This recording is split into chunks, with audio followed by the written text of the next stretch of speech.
خوش اومدید به این ویدیو. امروز در این ویدیو میخوایم 500 تا روباکس بگیریم.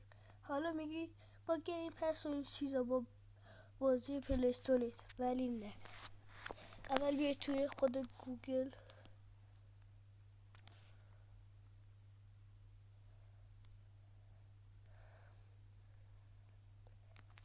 بعدش این سرچ کنید، این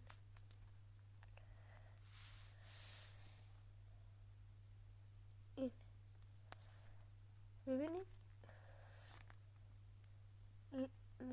این دومیه. اینو سرچ میکنید، بعدش این سایت اولی، همین سایت اولی. بیاید تو این سایت،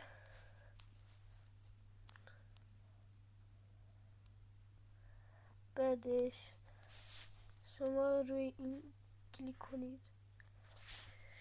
این روی این کلیک کردید. خب بیاید پایین، روی این کلیک کنید.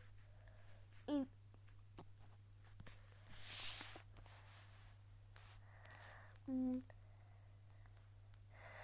میگه